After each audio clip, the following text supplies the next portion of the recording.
Hello everybody, my name's Tara, and today I want to talk to you about ascension and wealth and where we put our attention.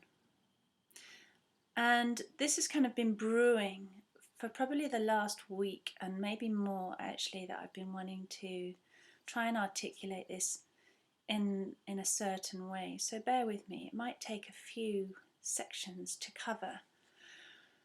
And so this weekend I was at an Ascension exhibition event where there was many different people kind of doing their thing and attracting clients and giving out their gifts with everybody.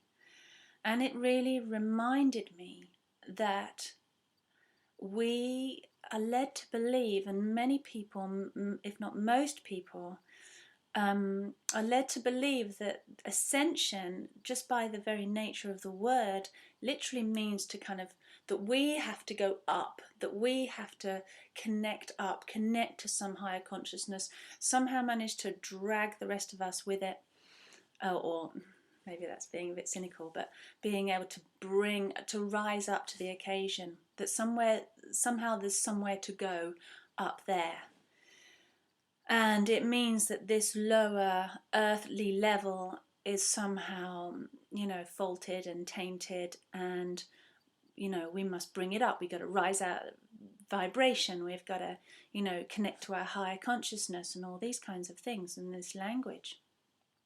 And I use certain words like that as well, but I can tell you something, that my understanding of what we're looking for in that ascension, which essentially is harmony, is peace, is connectivity, is unity, is oneness, and all these other beautiful feelings that are going to lead us to feel fulfilled and in joy and in love, that we're barking up the wrong tree.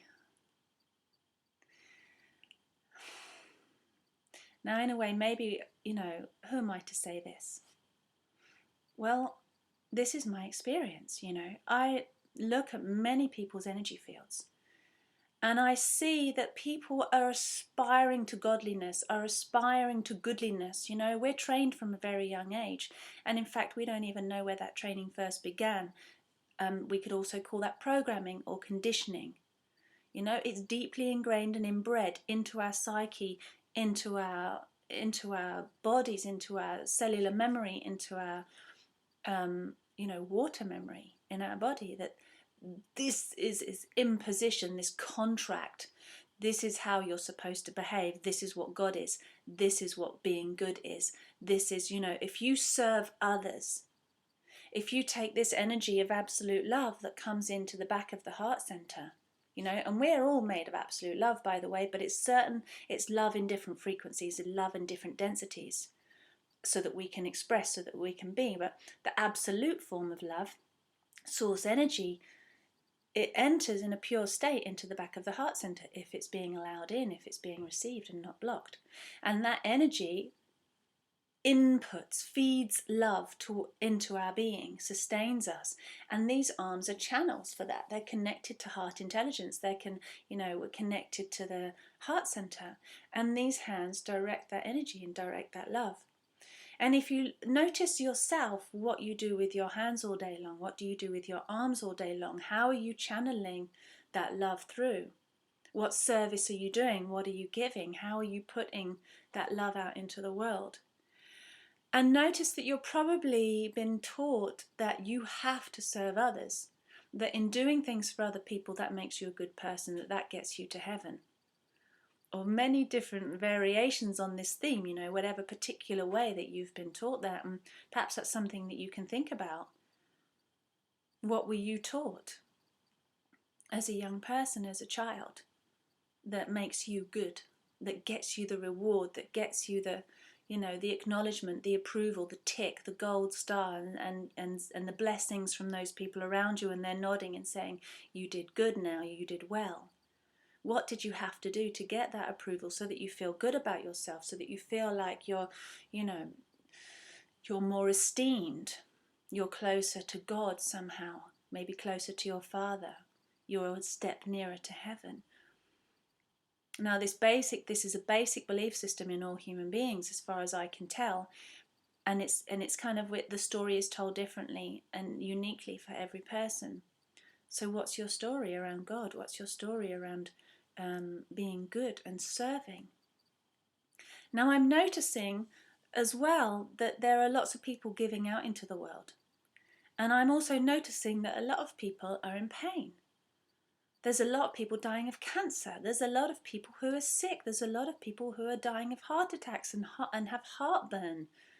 And there's something that they're not being able to digest, something that they're not being able to take in, something that they're really struggling to take on board, even though it looks like they're doing all the right things, helping other people, being a nice neighbour or whatever. And I have to say that for me, these arms and these hands, yes, they're designed to reach out to others, absolutely. But also, this first point of contact is here.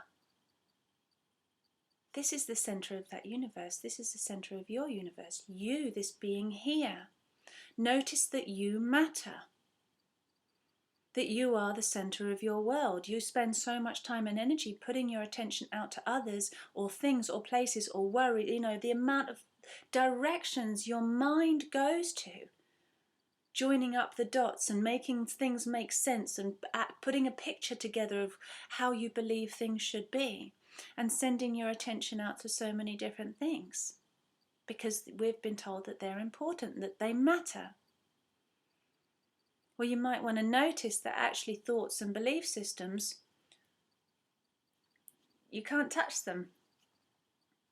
They do manifest for sure, but those absolutely, you can go to those beliefs, those thoughts, and go, hold on, this isn't matter, it's an energy, it's a vibration, it's a thought wave. It's not actually mattering. It isn't matter, it doesn't matter.